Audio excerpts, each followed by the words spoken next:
Je voudrais prier courtement et puis on va ouvrir la parole de Dieu ensemble. Seigneur, merci parce que là où il y a ton esprit, c'est là où il y a la liberté. Et là où il y a l'Église qui se réunit, eh bien, Seigneur, c'est vraiment le ciel sur la terre. C'est un endroit qui devient merveilleux parce que ta présence est particulière. Tu l'as dit, Seigneur, là où deux ou trois sont assemblés en mon nom, je suis au milieu d'eux. Non pas que tu ne sois pas avec nous lorsque nous ne sommes pas assemblés, mais il te plaît d'être présent dans le lieu où ton nom est élevé. Et c'est le cas ce matin, Seigneur, et on se réjouit d'être tous ensemble. Nous t'avons loué, Seigneur, et nous continuons de le faire. Merci pour ta parole. Je te demande, s'il te plaît, Seigneur, de mettre tes paroles dans ma bouche et de m'assister de ton esprit pour édifier ton Église, Seigneur, et que ton nom seul soit glorifié. Amen. Gloire au Seigneur. Alors on va aller dans un livre dans quelques instants que vous devez lire très régulièrement, je pense, dans votre Bible. Il s'agit du livre de Daniel. Et c'est vraiment un livre qui est très intéressant, comme les autres livres de la Bible, évidemment. Mais parce qu'en fait, il nous parle, pas que de ces choses-là, mais d'une manière particulière de plusieurs personnages qui ont quand même vécu des choses assez terribles et très difficiles. Un contexte vraiment avec beaucoup d'opposition. Comment fait-on dans les pires situations ? Et on voit ça dans le livre de Daniel. On voit bien sûr beaucoup de choses, parce que c'est un livre aussi qui a une dimension prophétique, ou en tout cas il y a un langage apocalyptique à l'intérieur. Il y a des paroles pour aujourd'hui, il y a des paroles qui étaient pour hier, et il y a des paroles qui seront pour demain. Gloire à Dieu. Peut-être qu'il y a des livres de la Bible dans lesquels vous allez un petit peu moins, parce que vous vous dites, oula. Mais en tout cas, c'est vraiment un livre qui est important à méditer, je pense, régulièrement. Comment réagir spirituellement quand tout s'effondre autour de nous ? On voit ça aussi dans ce livre. Et dans un passé récent, nous avons eu à nous poser la question d'une manière collective. Vous vous souvenez, je pense que vous n'avez pas envie de vous en souvenir, de ce qu'on a appelé le Covid-19. À un moment donné, il y a quelque chose qui nous est tombé sur la figure, et une situation, en tout cas, que l'on n'avait jamais connue. Moi, j'avais jamais connu de confinement, d'être obligé d'une manière presque légale de rester à la maison sous peine de poursuite si on sort de chez soi. C'est quand même assez énorme. Mais c'est un petit peu aussi ces choses-là qu'on retrouve dans ce livre de Daniel. Et j'ai intitulé ce message « Pas de résolution sans un plan ». Parce qu'on le voit aussi dans ce livre. Et on va voir comment l'attitude de Daniel et de ses compagnons a été prépondérante dans leur épreuve. Et on va voir comment une attitude spirituelle et combative peut nous aider à traverser une crise importante. Alors, juste avant qu'on lise un petit peu la parole de Dieu, je ne suis pas, je sais ce qui s'est passé ces dernières semaines dans votre assemblée. Et ce matin, je mesure mes propos aussi par rapport à ce que je dis. Mais vraiment, c'est pas souvent que ça m'arrive, mais cette nuit, j'ai vraiment été, travaillé par rapport à ce message, parce que je sais ce qui s'est passé, je sais ce que je vais partager. Et frères et sœurs, croyez-moi, c'est vraiment avec beaucoup de compassion, beaucoup d'humilité aussi que je veux m'exprimer ce matin. J'ai vraiment conscience de tout ça, mais je prie, et on l'a entendu aussi à travers les dons spirituels. Là, vous êtes dans une période vraiment particulière, mais le Seigneur, il a un chemin. Le Seigneur, il a une voie. Il y a une route qui a déjà été tracée. Elle est difficile à appréhender, elle est difficile à voir aujourd'hui, elle est difficile à discerner, et c'est bien normal. Voilà. Ouvrons nos Bibles dans Daniel chapitre 1. Alors, Daniel chapitre 1, verset 1, vous voyez. Mais on va être dans le chapitre 1 ce matin. Il va y avoir beaucoup de lectures, mais vous allez voir, on va aborder des points assez précis. Daniel chapitre 1, verset 1. La 3e année du règne de Jéhoïakim, roi de Juda, Nebuchadnezzar, roi de Babylone, marcha contre Jérusalem et l'assiégea. Le Seigneur livra entre ses mains Jéhoïakim, roi de Juda, et une partie des objets de la maison de Dieu. Il les amena au pays de Shinéar, dans la maison de son Dieu. Et il mit les objets de la maison du trésor de son Dieu. Et il mit, les objets dans la maison du trésor de son Dieu. Le roi dit à Ashpenaz, alors je ne sais pas si je le prononce bien, chef des eunuques, d'amener quelques-uns des Israélites de race royale ou de famille de dignitaires, de jeunes garçons sans défaut corporel, de belle apparence, doués de sagesse, d'intelligence et d'instruction, capables de servir dans le palais du roi, et à qui l'on enseignerait les lettres de la langue des Chaldéens. Le roi leur fixa pour chaque jour une portion des mets de sa table et du vin dont ils buvaient, voulant les élever pendant 3 années, au bout desquelles ils se tiendraient au service du roi. Il y avait parmi eux, d'entre les fils de Juda, Daniel, Anania, Michaël et Azaria. Le chef des eunuques leur imposa des noms, à Daniel celui de Belchatsar, à Anania celui de Shadrach, à Michaël celui de Méshach et à Azaria celui d'Abednego. Amen. On va s'arrêter là pour le moment. Juste quelques mots de contexte, vraiment très rapidement, ce sera mon premier point pour ce matin. Ayons à l'esprit que Daniel et ses compagnons ont été déportés. Ils ont été déportés, ils ont été pris de force de leur pays et amenés dans un pays étranger. Après avoir conquis l'Égypte avec la victoire de Carchemish, Nebuchadnezzar poursuit son chemin vers Jérusalem. Il va assiéger Jérusalem une première fois, vous voyez ça dans le 2e livre des rois au chapitre 24, et le roi Jéhoïakim devra lui aussi se soumettre.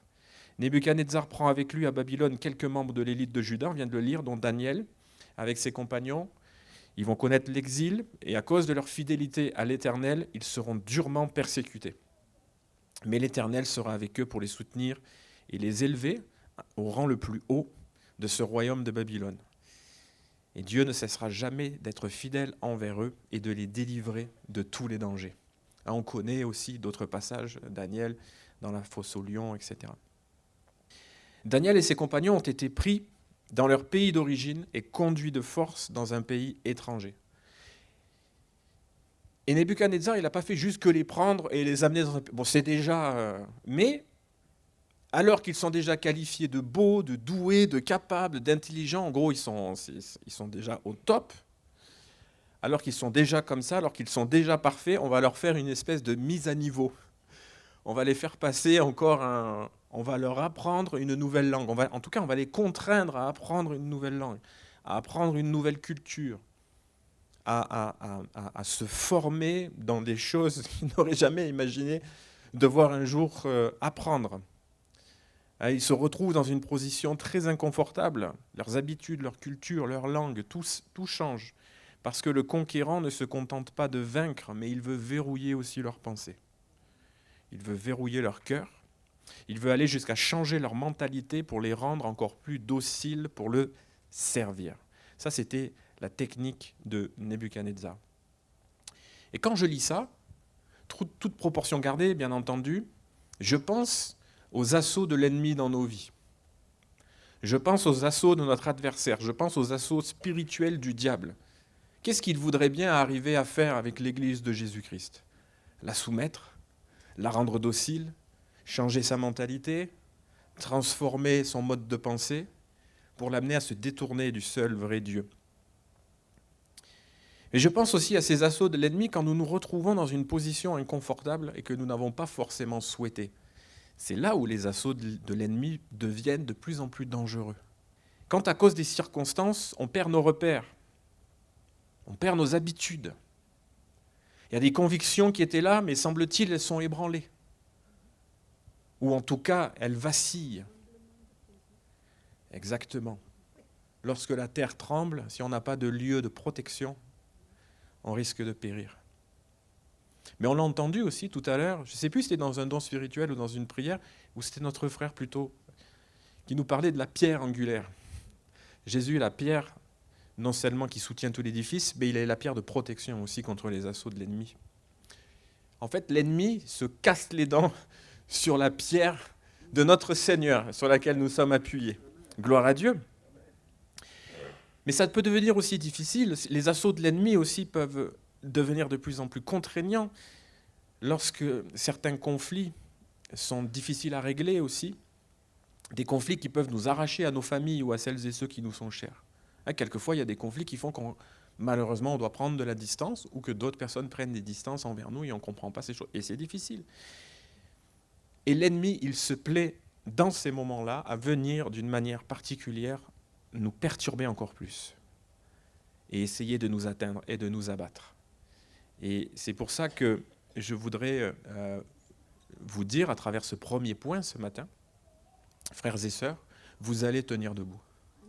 Vous ne vous effondrerez pas, parce que ce n'est pas le plan de Dieu. Vous ne vous effondrerez pas ni de manière individuelle, ni de manière collective. Peut-être vous dites, oui, mais c'est facile de dire ça, vous arrivez avec votre parole d'exhortation et vous repartez. On verra à la fin, je donnerai peut-être un témoignage un petit peu plus personnel, parce que je crois vraiment que cette invitation a été conduite de Dieu, de plus en plus depuis que je suis arrivé là ce matin, et depuis ce qui s'est passé cette nuit dans mes rêves. Mais ici, je parle d'un combat spirituel entre, d'une part, Dieu et son Église d'un côté, et le diable et son armée d'un autre côté. La parole de Dieu, elle est là pour nous montrer comment nous devons réagir dans ce genre de circonstances. Et on peut vraiment apprendre. Et ce contexte nous montre que Dieu ne va pas soustraire Daniel et ses amis du danger. Il ne va pas leur éviter les difficultés, absolument pas. Dieu ne va pas nous soustraire forcément aux dangers et aux difficultés, mais il va nous donner un puissant soutien dans l'épreuve. Et il va se révéler de manière encore plus profonde dans ces circonstances particulières. Soit il va renouveler sa révélation, soit il va se révéler carrément. Mais en tout cas, dans des moments comme celui-là, c'est comme si Dieu amplifiait, son message pour le rendre encore plus audible, plus compréhensible, et pour nous permettre vraiment de franchir certaines étapes que l'on n'aurait jamais franchies si l'épreuve n'était pas venue nous frapper. Ça, vous le savez déjà, je ne vais rien vous apprendre, mais l'épreuve, il ne faut jamais chercher à l'éviter. Ça ne sert à rien, parce qu'elle arrivera, elle reviendra comme un boomerang.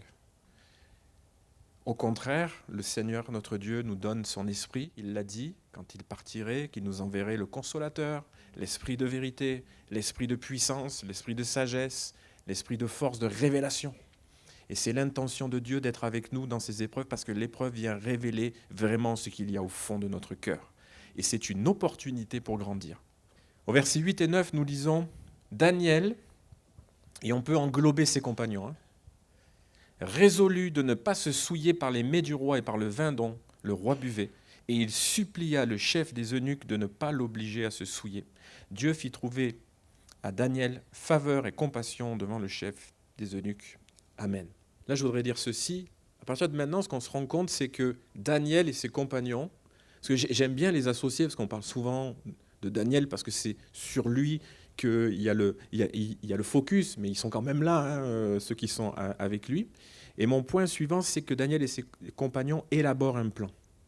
Ils ont une idée pour ne pas juste subir, pour ne pas continuer de subir tout ce qui est difficile pour eux. Parce que moi, si vous me prenez, vous me mettez dans un pays étranger, commencez à me faire essayer d'apprendre la langue, ça va être compliqué. Mais j'aurais probablement pas été choisi, en tout cas. Mais en tout cas, c'est leur cas à eux. Et c'est vraiment merveilleux de marcher avec Jésus parce qu'il nous donnera toujours les ressources pour nous en sortir. Il y a toujours un réflexe spirituel que le Seigneur peut nous donner, que le Seigneur veut nous donner pour que l'on puisse survivre. Et alors que Daniel, Anania et Michaël et Azaria sont dans la pire des situations, je suis assez convaincu que la situation était assez abominable et désastreuse pour eux, alors que tout s'effondre, que la perspective c'est le danger, les peurs, les luttes, les combats, ils se confient en l'Éternel. Parce que c'est toujours plus difficile de continuer de persévérer dans la prière quand on est frappé que quand tout va bien. Ben, c'est une lapalissade. Et pourtant, que faudrait-il faire dans les épreuves? Vraiment se confier dans l'Éternel. S'il y a vraiment un moment, ou alors il n'y a que moi qui suis comme ça, mais non, ça va, ça me rassure. Jean-Paul, il a l'air d'être comme moi. Je ne sais pas pourquoi on a cette tendance, l'être humain il est comme ça, quand tout va bien et tout, voilà, c'est bon, il n'y a besoin de rien, besoin de personne et tout ça. Et par prolongement, le chrétien pourrait se dire, c'est pas qu'on évacue Dieu, c'est pas ça que je dis, mais voilà, on est sur le... Et puis, à un moment donné, bim, il se passe un truc, et là, Seigneur, pourquoi Voilà. Ça a toujours été comme ça, les hommes ont toujours été comme ça. Et je pense qu'ils continueront de l'être. Mais À ce moment-là, ils décident de mettre leur foi en action, de s'appuyer sur Dieu. Moi, ça m'encourage à mettre ma foi en action, surtout quand la situation est tragique, quand la situation est difficile, quand c'est rude. Évidemment, il faut le faire tout le temps, mais bien plus. Mais là, c'est dur parce qu'il y a la souffrance, parce qu'il y a l'incompréhension, parce qu'il y a l'opposition, parce qu'il semble que ce Dieu que l'on aime, ce Dieu auquel ils ont toujours été fidèles, parce que je ne vous apprends rien, mais Daniel et ses compagnons, ils n'ont pas attendu d'être déportés à Babylone pour être fidèles à l'Éternel. Ils l'ont toujours été. Mais ils continuent. Et pour nous, c'est la même chose. On est fidèles à Dieu et tout ça. Et puis, quand tout ça arrive et qu'on a l'impression qu'il y a Nebuchadnezzar qui vient, qui nous prend et qui nous amène ailleurs et qu'on a perdu tous nos repères, on se pose légitimement la question, mais Dieu, tu es où? Tu fais quoi? Qu'est-ce qui se passe? Et en fait, c'est ça qui est fort aussi dans ce texte, c'est que Daniel et ses compagnons ne font pas ça du tout. En tout cas, on ne voit pas d'hésitation, on ne voit pas de doute, on ne voit pas cet état d'esprit, on ne voit pas ces choses-là. On voit plutôt une constance, une assurance, une fermeté dans la foi, et c'est vraiment fort, quoi. Donc ça veut dire que c'est possible aussi pour nous. Ça veut dire que nous aussi, on peut avoir cette constance, cette fermeté, cette force dans la foi. Daniel et ses compagnons décident d'abord de ne pas se souiller. Ils prennent une décision spirituelle. Cette décision spirituelle, c'est de toujours glorifier Dieu. Toujours glorifier Dieu. Ils se positionnent. Ok, on est là, mais on va glorifier Dieu. On prend une décision spirituelle. Quelles que soient les circonstances, Daniel et ses compagnons ne seront pas justes, ne seront pas seulement justes et fidèles avec l'Éternel dans le pays d'Israël, mais ils seront fidèles avec l'Éternel même à Babylone. Daniel va supplier. Il va agir, le chef des eunuques, d'agir différemment avec eux et de les mettre à l'épreuve. Parce que la vie de ce chef des eunuques en dépendait, comme celle de Daniel. Donc il y a eu du courage. Et ce qui était impossible, Dieu l'a fait à ce moment-là. Et je pense que c'est plus l'Éternel qui a convaincu l'eunuque que Daniel. Et Dieu accorde sa faveur. On l'a lu, là, dans le texte. Car leur seul objectif était la gloire de Dieu, de garder le cap spirituel. Alors, on a entendu parler de cap aussi ce matin. Alors moi, je me suis dit, quelqu'un qui a lu ma prédication cette nuit discrètement, mais c'est vrai que moi, je ne suis pas marin, mais je crois que c'est encore plus difficile de maintenir le cap d'un bateau quand il y a la tempête. Maintenir le cap, tenir la barre, ne pas changer de direction. Parce qu'après tout, pourquoi devrions-nous changer de direction quand l'épreuve vient nous frapper? Pourquoi? Pourquoi est-ce que c'est la tendance que nous avons en tant que chrétiens? J'ai vu ça partout, donc je présuppose que c'est le cas aussi ici. Pourquoi est-ce qu'il y a cette tendance, dès que l'épreuve arrive, ça y est, là on dirait que... Pourquoi Dieu ne serait plus là? Pourquoi celui qui nous aime ne nous aimerait plus d'un coup? Pourquoi sa provision s'évanouirait? Pourquoi sa capacité de consoler ne pourrait pas être mise en œuvre? C'est comme s'il y avait deux dieux finalement, celui qui bénit et celui qui maudit. C'est pas possible. Du bras de l'Éternel vient toute chose. Du bras de l'Éternel vient toute chose. Il peut aussi être celui qui cause la blessure, mais en revanche, il appliquera aussi ses soins. La question de la souveraineté de Dieu dans la Bible, c'est pour un chrétien, que ce soit dans la Bible ou la vivre, la mettre en application au quotidien, je sais que c'est difficile. C'est difficile pour vous, c'est difficile pour moi, c'est difficile pour Jean-Paul, c'est difficile pour Nathanaël, c'est difficile pour tout le monde. Parce que légitimement, on a des questions. On se dit, mais oui, mais tu es Dieu, tu es souverain, tu es éternel, tu savais, tu sais, tout ça, et pourtant, et pourquoi tu permets? Pas facile, ça. Mais pourtant, ce Dieu qui vous a aimé, ce Dieu qui est venu bouleverser votre cœur un jour, ce Dieu qui vous a rempli du Saint-Esprit, ce Dieu qui vous a parlé, qui continue de vous parler, ce Dieu qui vous édifie au quotidien, ce Dieu qui vous réjouit, ce Dieu qui remplit votre cœur, ce Dieu qui vous fait déborder, exulter, chanter, venir ici le dimanche. Pourquoi ce Dieu changerait? Il ne changera pas, parce qu'il n'a pas décidé de changer. Il est dit dans la parole de Dieu qu'il n'y a chez lui aucune ombre de variation. Ce Dieu-là ne changera pas. Alors ce Dieu sur lequel vous vous êtes déjà appuyé continuera d'être ce rocher pour vous. Vous savez, habituellement, en début d'année, on prend des résolutions. Alors je ne sais pas si vous en avez prises cette année. Mais en fait, soyons honnêtes, on ne tient jamais nos résolutions. Franchement, c'est dur. Quand on fait juste la belle déclaration, je vais faire ceci, je vais faire cela, ça ne marche pas. Ça ne marche pas. C'est très dur parce qu'on n'a pas d'objectif clair, en fait. Parce que là, pour Daniel et ses compagnons, c'est bien beau. On ne va pas se souiller. Ok, mais comment on va faire? Parce qu'il faut bien manger. Il faut bien boire. Comment on fait? Et là, ils ont eu une idée. Et c'est là le plan. De se dire, bon, on va leur demander qu'ils nous donnent des légumes. On va leur demander qu'ils nous donnent ceci, qu'ils nous donnent cela. Il fallait oser quand même le faire.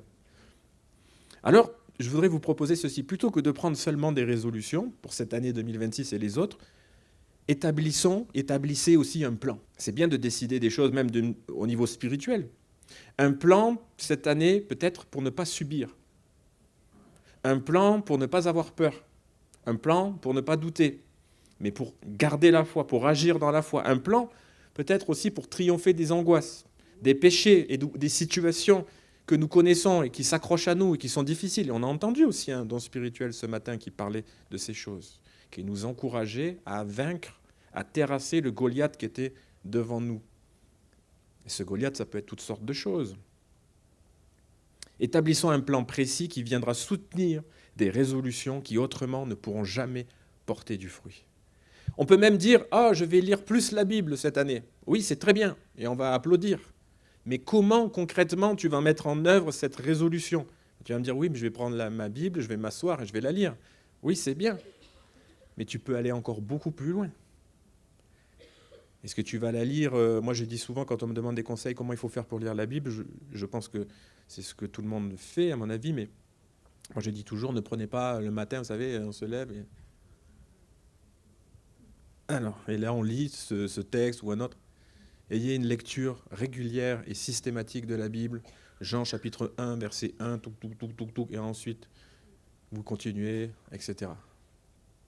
Bref, là, je m'éloigne de mes notes. Si je m'éloigne trop de mes notes, là, ça va durer vraiment 2h45. Et vous ne voulez pas que ça dure 2h45. Vous pouvez dire à votre voisin, tu ne veux pas que ça dure 2h45. Alors, il va accélérer. J'ai même pas regardé l'heure quand j'ai commencé, je suis désolé. C'était probablement 11h. Il y a 2h30 que j'ai commencé à... Il me reste un quart d'heure. Allez, j'accélère. Bien, c'est important de prendre des engagements forts, réalistes et concrets, plutôt que de faire une liste de résolutions qu'on n'arrivera pas à mettre en œuvre. Ça, vous avez compris, je ne vais pas vous faire un dessin. Daniel et ses compagnons ont pris une résolution, ne pas se souiller, mais ils avaient un plan. On lit maintenant les versets 11 à 16. On est toujours dans le chapitre 1. Alors Daniel dit à l'intendant, à qui le chef des eunuques avait remis la surveillance de Daniel, de Hanania, de Michaël et d'Azaria, « Éprouve donc tes serviteurs pendant 10 jours, et qu'on nous donne des légumes à manger et de l'eau à boire. Tu regarderas ensuite notre mine et la mine des jeunes gens qui mangent les mets du roi, et tu agiras avec tes serviteurs d'après ce que tu auras vu. » Il leur accorda ce qu'ils demandaient et les éprouva pendant 10 jours. Au bout de 10 jours, ils avaient meilleure mine et plus d'embonpoint que tous les jeunes gens qui mangeaient les mets du roi. Désormais, l'intendant emportait les mets et le vin de leur repas, et il leur donnait des légumes. Amen. Il faisait des économies, l'intendant du roi, un peu moins de viande, plus de légumes. Ce début d'année peut être pour nous l'occasion de penser différemment pour avoir des résultats différents. Il y a une attitude de foi ici intentionnelle et réfléchie. Et il y a une attitude de foi aussi intentionnelle et réfléchie que nous pouvons adopter pour marcher avec le Seigneur Jésus. Pas simplement se dire « je suis chrétien, alors je viens à l'église », alors que nous sommes l'église. L'église, ce n'est pas un bâtiment, ce sont les gens que nous représentons. Jésus bâtit des vies et pas des monuments. Ça, je ne vous apprends rien. La vie chrétienne ne se subit pas, mais elle se construit avec l'aide, l'assistance et le soutien du Saint-Esprit. Et ça ne veut pas dire qu'il y ait des chrétiens qui ont plus de valeur que les autres ou qui sont meilleurs que les autres. Et vous savez, ce ne sont pas les légumes, si bons soient-ils, ni l'eau, si pure soit-elle, qui font la différence, mais la foi. La foi dans la capacité de Dieu à tenir leur santé et à les bénir. Et à les aider, du coup, à tenir cette résolution. Du coup, ils étaient prêts à renoncer à quelque chose qui pourtant était bon, Parce que ce qui était mauvais, ce n'était pas le mets en tant que tel. Ce n'est pas la viande en tant que telle qui était mauvaise, ni le vin en tant que tel. C'était parce qu'avant d'être consommé, toute cette nourriture, toute cette boisson était consacrée à un autre Dieu. Un autre Dieu. Entre nous, il n'y a pas d'autre Dieu. Donc voilà. À des idoles. Et ça, c'était impossible pour des Juifs d'accepter ces choses. Donc, vous voyez le positionnement spirituel, comment il est. Donc, c'est pas parce que c'est des légumes. Hein. Ça, on pourrait dire, oui, trouver des arguments pour manger plus de légumes. Bon, les légumes, c'est bon, hein, la viande aussi. Mais là, c'est spirituel. Leur objectif, c'était de glorifier Dieu, pas d'être en meilleure santé. Mais Dieu leur donne les deux. Alléluia. Ils savaient que les aliments étaient souillés, donc. Je pense qu'on peut même dire qu'à ce moment-là, ils combattent le bon combat de la foi, hein, pour garder le cap et tenir, garder la course. Donc je voudrais nous encourager ce matin, et ça c'est le cœur de mon message, à construire aujourd'hui dans la foi ce sur quoi vous pourrez vous appuyer demain dans l'épreuve. Vous le faites déjà, mais continuez de le faire. Continuez d'emmagasiner, continuez de creuser, continuez d'aller plus profondément dans la présence de Dieu, dans sa parole. Continuez de prier, continuez de chercher le Seigneur, continuez de vous édifier, continuez toutes ces choses, avancez, avancez. Préparez aujourd'hui dans la foi ce sur quoi vous pourrez vous appuyer demain dans l'épreuve. Parce que quand l'épreuve vient, on l'a dit tout à l'heure, c'est là où on lâche tout. Et sur quoi on va s'appuyer ? Tout ce qu'on aura construit avant, le Seigneur, croyez-moi, il ne l'oublie pas. Tout ce qui aura été vécu avant, Dieu ne l'oublie pas. Dieu le voit. Et alors qu'on n'a plus de ressources, il devient notre ressource. Il devient notre refuge. Alors qu'on ne sait pas où aller, qu'on ne sait pas quoi faire, lui, il prend le relais. Et on n'a pas besoin d'essayer d'en faire plus pour gagner la faveur de Dieu à ce moment-là. Il nous porte parce qu'il sait qu'on ne peut plus marcher seul. Alléluia, que son nom soit béni. Donc je voudrais vous dire, ayons donc un plan pour cette année, et indépendamment des circonstances, pour suivre fidèlement Jésus. Continuez de le suivre fidèlement. Parce que finalement, ce n'est pas une difficulté qui doit nous faire réagir. Mais nous devrions toujours anticiper d'une certaine manière, nous préparer. Parce qu'on ne sait pas. De la même manière qu'on se prépare à la rencontre de notre Dieu, on ne sait pas quel est ce jour qui est prévu pour que nous puissions aller le rencontrer. Anticiper aussi. Anticiper la joie des bénédictions. Louer Dieu par anticipation. Ça, c'est bon aussi. Seigneur, on te rend déjà grâce et gloire pour la manière dont tu vas bénir cette semaine. On ne l'a même pas traversée, mais déjà on anticipe les bénédictions. Parce que Dieu va bénir la semaine prochaine, vous le croyez ? Alléluia ! Mais Seigneur notre Dieu, on te fait aussi confiance, même si demain il va être plus difficile qu'hier, parce que tu continueras d'être fidèle. L'épreuve, je crois, révélera toujours beaucoup de choses dans nos vies, et c'est pour ça qu'elle est utile. Et vous le savez bien comme moi, quand on est sous pression, que le combat est dur, c'est là qu'on se révèle tel que l'on est.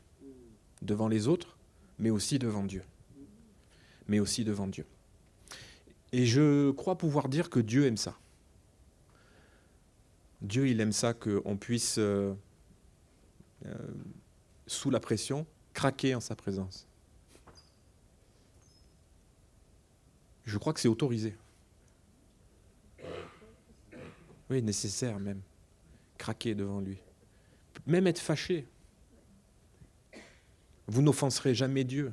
Si ce sentiment, vous le ressentez, Dieu le sait déjà. Mais si vous l'exprimez, si vous le laissez sortir, alors Dieu peut vous en débarrasser. L'épreuve révèle aussi de bonnes choses dans nos vies. Gloire à Dieu. Eh oui, elle révèle tout ce qui est nécessaire, continuer de grandir. Ainsi un jour, peut-être qu'un jour, je ne sais pas moi, vous allez trouver un beau caillou dans votre jardin. Bon, c'est complètement improbable ce que je vais dire. D'accord ? Donc faites comme si c'est complètement improbable. Vous allez trouver une grosse pierre dans votre jardin et je ne sais pas pourquoi, vous allez vous dire « Ah, elle est chouette, elle est belle cette pierre et tout, je vais la garder, je vais la mettre dans un coin. » Et vous allez la poser dans un coin, tout ça, et puis un jour, il y a quelqu'un qui va arriver et qui va dire « Mais elle est jolie ta pierre, tout ça. » Et puis il va commencer à la regarder, et puis Et lui, il va se rendre compte que cette pierre, elle n'est pas comme les autres. Et il va commencer à vous dire, oui, mais... Et puis, au final, vous allez apporter cette pierre à quelqu'un qui connaît les pierres, et là, cette personne va vous dire, oh, mais c'est un diamant que vous avez là. Mais que faut-il faire pour que ce diamant puisse devenir la pierre aussi merveilleuse que de l'image que l'on a quand on va chez le bijoutier? Il faut tailler, il faut faire tout un travail pour arriver, au final, à conserver ce qui est vraiment le plus pur et ce qui a le plus de valeur. Eh bien, vous avez bien plus de valeur que du diamant, mes frères et sœurs. Vous avez bien plus de valeur que tout l'or et l'argent. Vous êtes bien plus précieux aux yeux de Dieu que n'importe quoi. Il vous a créé, il vous a choisi. Il a choisi la couleur de vos yeux, la forme de votre corps, de votre visage.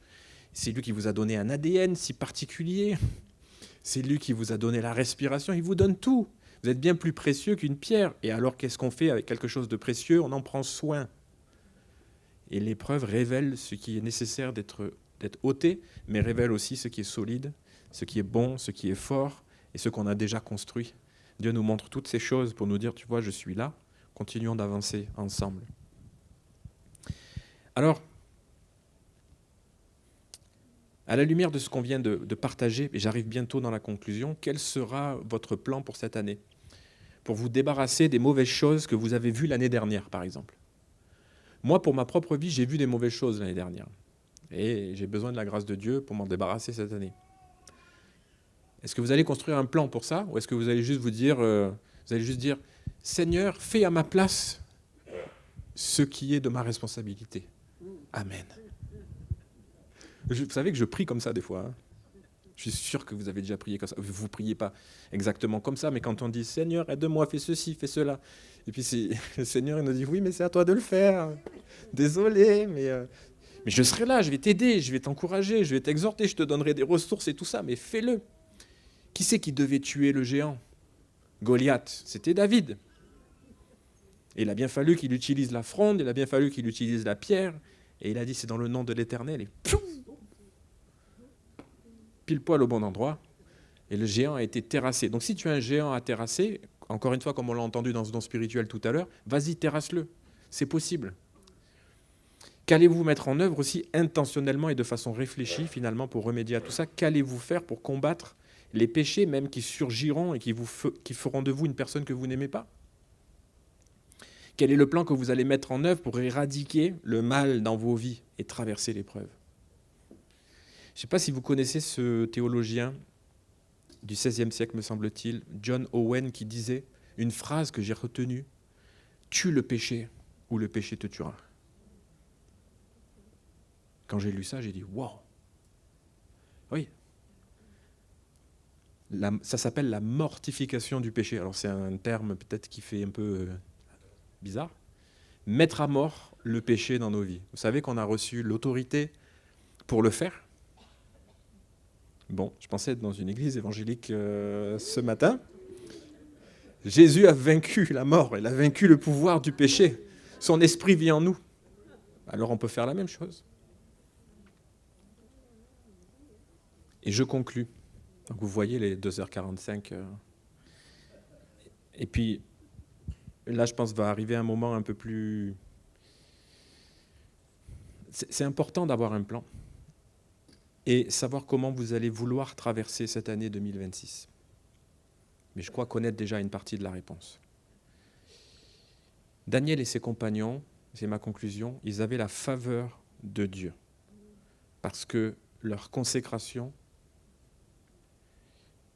appuyée sur un engagement fort de rester fidèle à Dieu, les a amenés à être toujours au bénéfice de la présence de Dieu.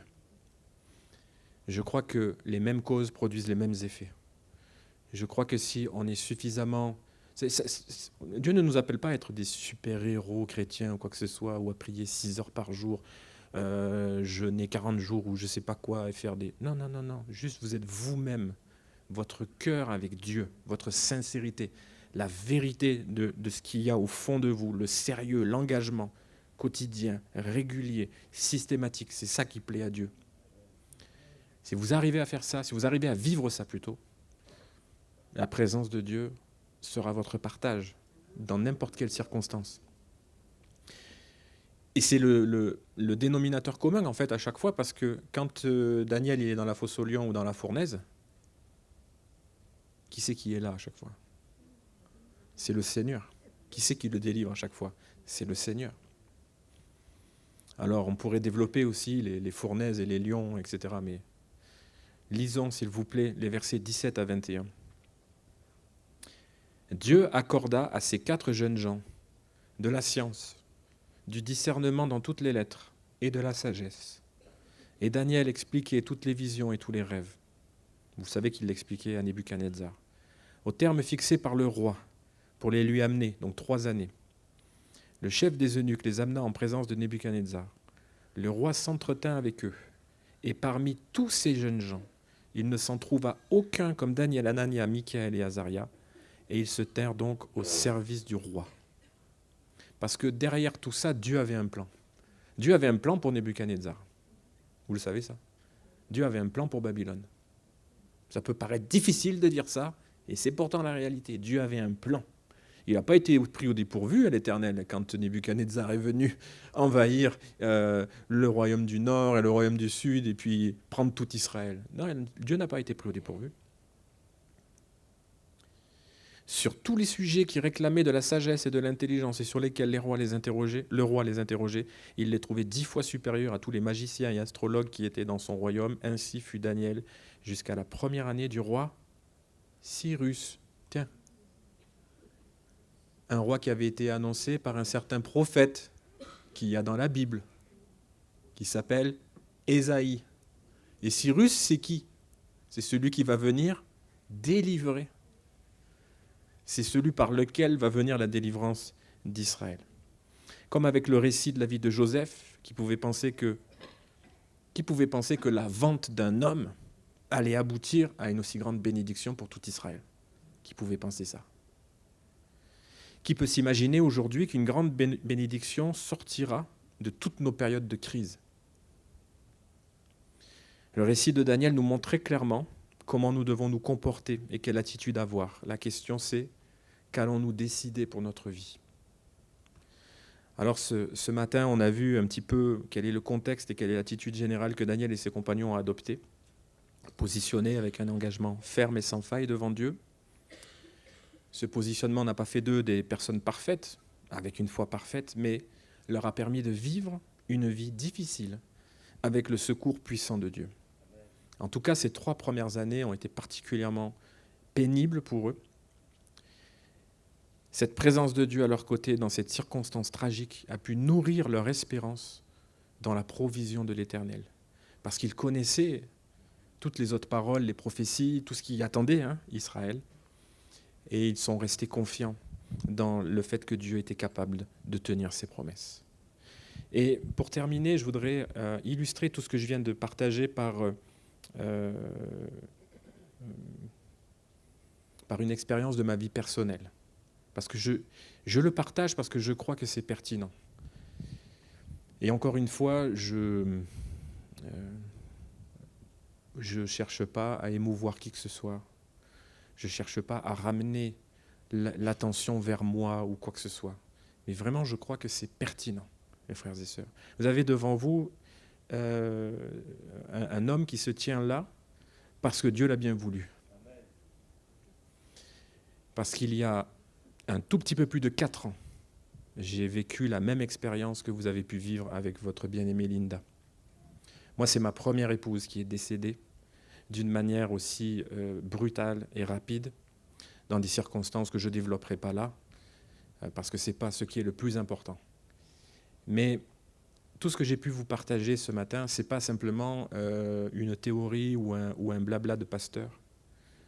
C'est pour ça que je savais que ce que j'étais en train de dire était quand même fort, de vous encourager à persévérer dans l'épreuve alors que vous y êtes en plein dedans. Je sais bien que c'est ce que vous êtes en train de faire. Et je ne suis pas venu avec du mépris ou avec de la condescendance pastorale ou ce que vous voulez. Pas du tout.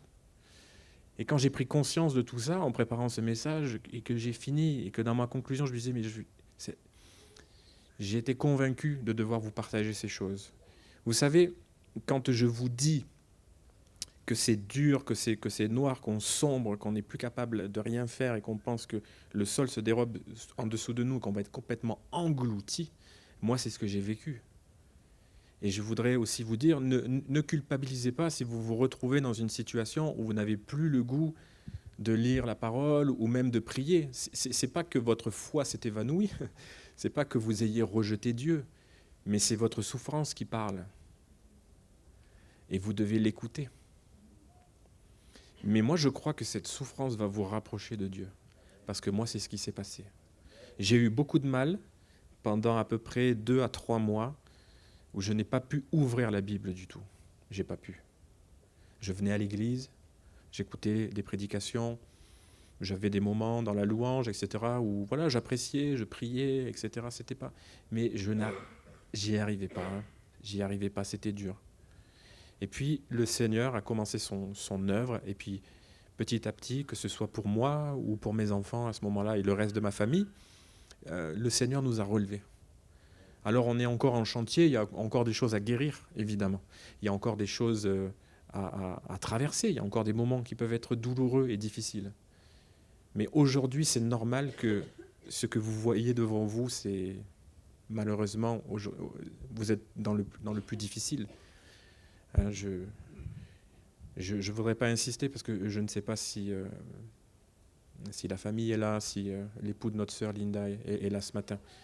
Et je ne voudrais pas le mettre mal à l'aise. Mais en tout cas, ce que je voudrais vous dire, c'est que vraiment, il y a un chemin.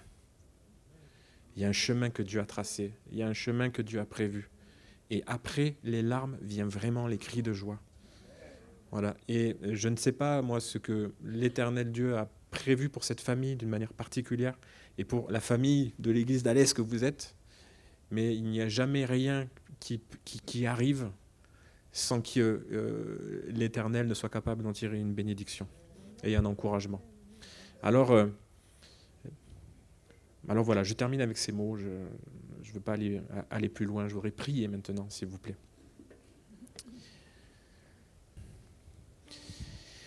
Seigneur, merci pour ta grâce abondante, ta grâce inépuisable, ton amour infini, tes compassions. Et comme le dit ta parole aussi, les bontés de Dieu qui se renouvellent chaque matin. Seigneur, je prie afin que là où il y a de l'obscurité, peut-être aujourd'hui pour certaines personnes, eh bien, tu convaincs dans les cœurs que tu n'es pas celui qui éteint le lumignon. Tu n'es pas celui qui ne permettra pas que chacune et chacun puisse marcher sur le chemin, même si ce chemin est douloureux. Seigneur, je prie pour une provision dans le nom de Jésus pour cette Église, pour toutes ces familles qui sont devant moi.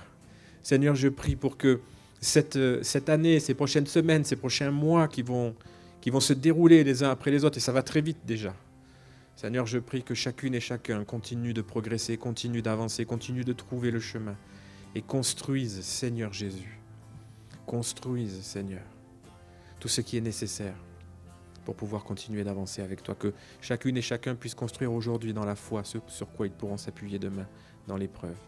Seigneur, je te prie aussi pour ta consolation, cette consolation, Seigneur, que tu es le seul à pouvoir accorder, tu es le seul à pouvoir donner. Et comme c'était dit aussi tout à l'heure dans un don spirituel, Seigneur, que une onction, une vague de guérison, Seigneur, dans les cœurs. Seigneur, je prie et je veux croire que cette parole ce matin va être de nature à aider beaucoup de personnes à saisir cette guérison et à avancer dans la foi. Et c'est ma prière aussi pour cette église ici d'Alès, Seigneur. Répands ta grâce, Seigneur. Sur les enfants aussi, nous avons eu la joie tout à l'heure de prier pour ces 2 garçons. Te demandons, Seigneur, de bénir aussi tous les enfants dans le nom de Jésus. Quel que soit leur âge, Seigneur, les jeunes, les ados, que tu puisses leur apprendre aussi, Seigneur, à travers leurs propres difficultés, leurs propres épreuves, que tu es un Dieu fidèle et bon. Et que même si on ne comprend pas tout ce qu'on est en train de traverser, ça ne veut pas dire que tu es d'accord avec ce qu'on est en train de vivre. Ça ne veut pas dire que toi aussi tu ne souffres pas, parce que tu souffres avec nous, Seigneur. Et ça veut dire tout simplement que nous sommes humains et que nous avons besoin d'accepter cette limitation. Alors merci Seigneur, parce qu'un jour, il n'y aura plus de limites, il n'y aura plus d'entraves, et nous pourrons te connaître tel que tu es. Nous serons connus tels que nous sommes, mais nous te connaîtrons tel que tu es. Et nous nous réjouirons pour l'éternité d'avoir espéré dans les promesses d'un si grand Dieu, d'un Dieu si merveilleux et si puissant. Qu'à ton nom revienne toute la gloire, Seigneur. Amen.